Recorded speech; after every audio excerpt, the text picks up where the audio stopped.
Welcome back to another episode of your Space Coast Real Estate Market Update for June and July of 2022. So basically what we're seeing is a continuation of what all started in May. We're seeing interest rates on that roller coaster ride. Yeah, well, they went up, then they came down a little bit. Yeah. And now they're back up a little bit. So it's a roller coaster for sure. For sure. And then we're seeing the number of available properties. That's increasing, which is, it's great news for buyers. More things to choose from. And then the number of price reductions. We're seeing that rise a lot. That's definitely rising. So this trend, this is going to push us into more of a normalized market. What does a normalized market mean? It means a little bit longer on the market. People have more to choose from. We're seeing people now that say, hey, we like these 2 or 3 houses, where before, if you didn't pick the first one, it was gone. Yeah, so in other words, if you're a seller, it might take more than a day to sell your property. So we started in June with interest rates like 5.1%. They rose all the way up to over 6%, and now they've kind of leveled at the end of July, 5.5%, would you say? It's still a great rate, just the roller coaster like we talked about. Yeah, and the roller coaster that we're experiencing is basically, it's the Fed. They're still trying to curb inflation. So, mortgage rates sometimes overreact to what they think the Fed is going to announce and then pull back whenever they see the actuality.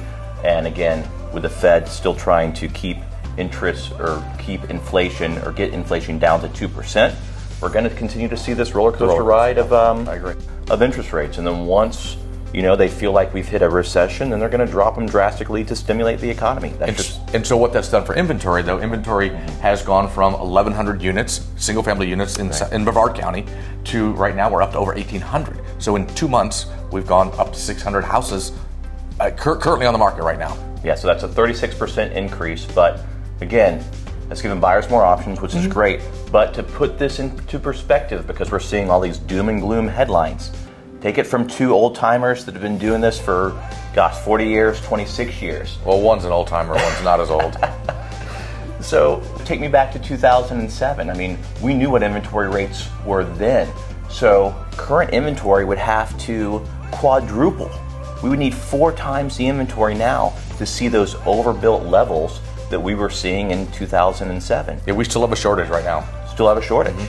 And, that led to mortgages being underwater. Correct. But currently in Florida, there's only 1.2% of mortgages are underwater. So we're nowhere even close to that 2007 housing crisis. Correct. So, what we're seeing now is we're seeing more price reductions. What's happening is agents are going in there and they're telling you, oh, your house is worth this much money, when it's really not worth. So they're still trying to price it aspirational pricing. Well, the sellers and mainly the agents, they don't understand the data. They haven't seen the number of markets that we've seen or been through. So, like you said, they continue to price aspirationally, and what's happening is 1 out of 3 homes on the market, on average, are seeing a price reduction. In certain zip codes, that number is as high as 1 in 2 homes on the market. So, all this means is the market's getting more price sensitive as buyers have more to choose from. So, with all these changes, how is it affecting pricing? Values must be dropping, right? No, not at all.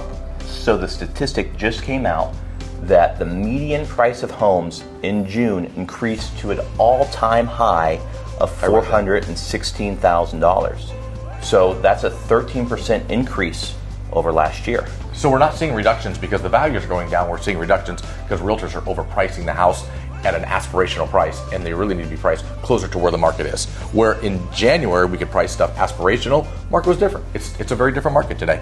For sure. And again, it's just understanding the data. So in other headlines, CNBC, they just released their list of the top 10 most stable housing markets in the nation. And we're number 3. Just behind Utah and Washington. So in conclusion, the takeaway is from the last 2 months, listing prices, they have been decreasing as noted in all the price reductions. But values have been increasing. Absolutely. So in shifting markets, data is key. So we have the data to simplify what's going on in the marketplace, and we have this data specific to each zip code.